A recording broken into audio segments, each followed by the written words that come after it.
Good morning from the good afternoon from the Fly Can Ranch at Cedar Creek, Lake, Texas. Today I got something a little same, a little different. What I have here, and I'm going to point something out real quick. I have the Glock 17 Gen 3. Now, what I found very odd is no matter where I looked on here, it doesn't say Gen 3. There's actually two versions of this on Airgun Depot. The difference is the FPS. The Gen 4 has less feet per second. I don't know what that's all about. But at any rate, one thing I took to notice is that nowhere on any of the printing does this say it is a Gen 3 or Gen 4. And also, nowhere on the, no, I'm not going to say any more about it, but nowhere on the packaging does it say it's a Gen 3 or Gen 4, which I found kind of odd and disturbing.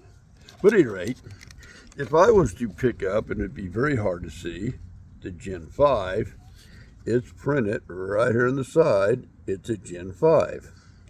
So I just want to clear that little matter up. So, let's go over some specs real quick, then we'll give it a look over, do a little comparison, and then we'll go from there.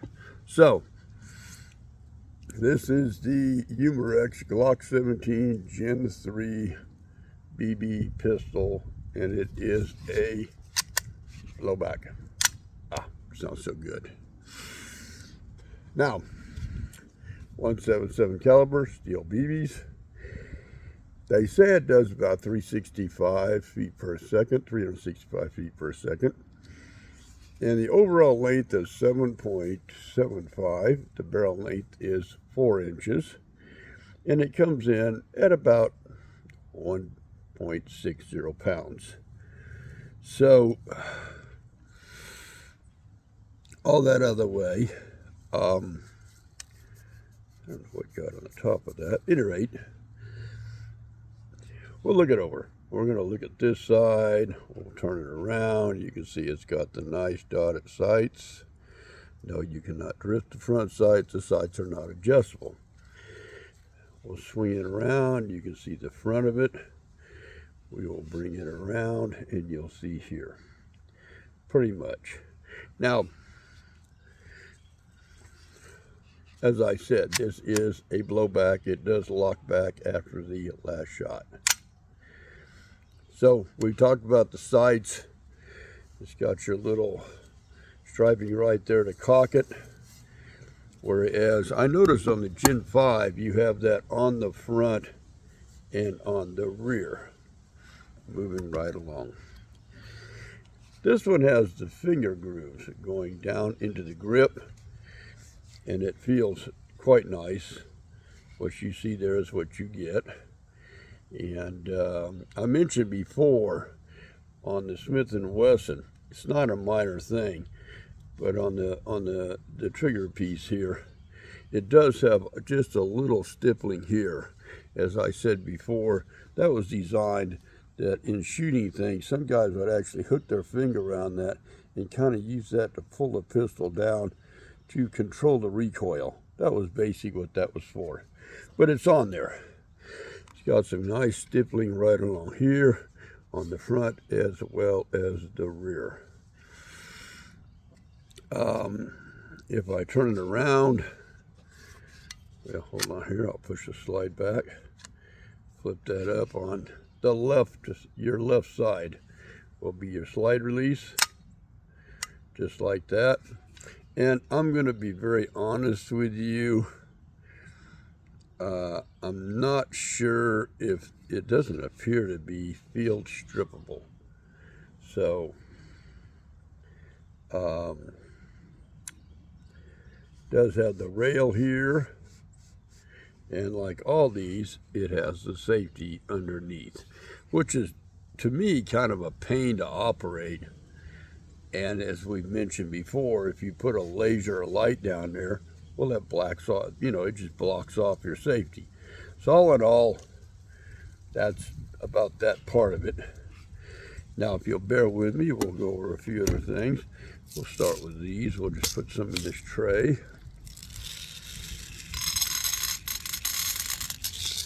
I'm going to be using the Umarex steel BBs, and then I'll also be using some Crossman Black Widows when we get down the shooting view. That being said, we have a slide release also on the left side of the gun right here. We're going to push that button. Pops right out. Make sure you've I've said this before, make sure you got your hand reach that or you'll flip it on the ground. Now this is a very common mag. It almost looks identical to what I showed you yesterday. So in order to put your CO2 in, again, you just slide that forward. You're going to drop your little CO2 in there with a little drop of oil on top. And like I said, I like to cover it up with my thumb. You put your tool in, you turn it clockwise, and then give it a real quick snug. You don't have to over tighten these. To remove it, you're going to turn it counterclockwise, like so. And then you can remove your CO2, just like that. Now this one actually slides back a lot easier than the one in the Smith. The Smith, you had to wiggle it every now and then to get it into play. So again, we've got this where you're gonna, oh Lord, hold on. I knew it'd be a matter of time. Hey, get out of that thing. Dogs and their toys. He'll bring it back, I'll guarantee it. We're gonna bring this down, kind of hard to get hold of it, take it to your left. Hold on. I had to trick him on that one.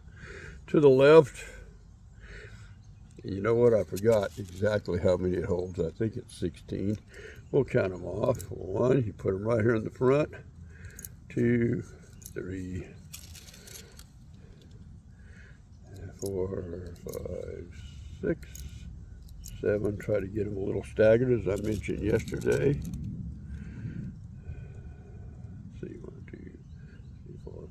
6, 7, that's 8, 9,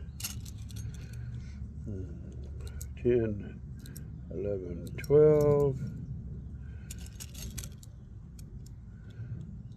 13, 14, if it goes in there, 15, and it should take one more, and that is 16. Again, you put your thumb right there so it didn't shoot up real fast, and boom, you're loaded. Then all you have to do is put it back into the gun. Whoops, wrong one. So have it back up in the gun like that satisfying click. I like that sound. There's not much more I can say about it. I've only shot this, I think, one time. So we are going to look it over again very quickly. We'll stand back a little bit and flip it around. Now I myself, I'm going to do a little comparison here. No, it's not loaded. Well, it is loaded, but there's no CO2 or anything. I like the way this feels. Feels good in the hand, but it's a little lighter than the Gen 5, which, by the way, we're going to talk about this in detail next week, and you'll understand why when I actually make the video. This one's got a little more heft to it, and sights are the same, non-adjustable.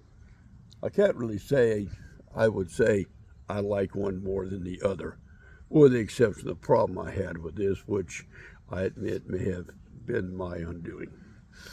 So, again, this has some you know, some striping in the front and the rear, so you can grab it either way, whereas this one does not. But I'm not going to say I'm going to play favorites. I like the heft of the 5. It feels a little bit more real, and it does have that same stippling on the front. If I want to control it, I can put it there, and it feels good in my hand. It's a very good training gun. It really is. So, that being said, we're going to load this up. We're going to get some CO2 in this thing. I've had it pre-warming. It's, you know, a little colder today. I think it's about 55 right now. A little bit of a breeze. And we'll shoot at some targets, and we'll see what it does. I can't remember if this went right, left. Again, I really do shoot a rifle left-handed, and I use my left eye. When I shoot a pistol, I shoot right-handed, but I still shoot with my left eye. And I never really thought about that. I was actually at a shooting range one time, and I knew this guy real well. He was an instructor, and he walked over and he gave me some tips about, you know, what I was doing. So that was a good thing. But I just never really thought about that I was doing that at the time. It's kind of strange. It was many, many years ago. And I think I was clicking off a, what was that? I believe that was a gold Cold Cut 45 that we were working with. And, or I was working with at the time. And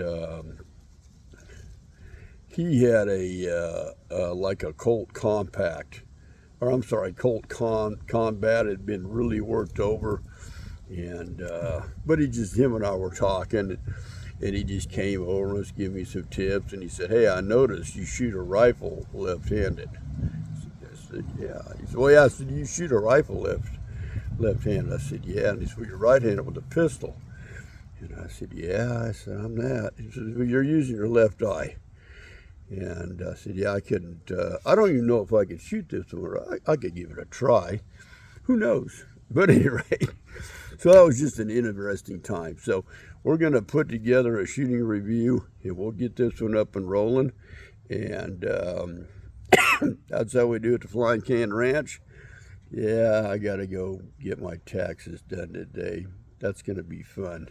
I got a little 3-phase surprise for them. I'm not going to explain all that. It's too long.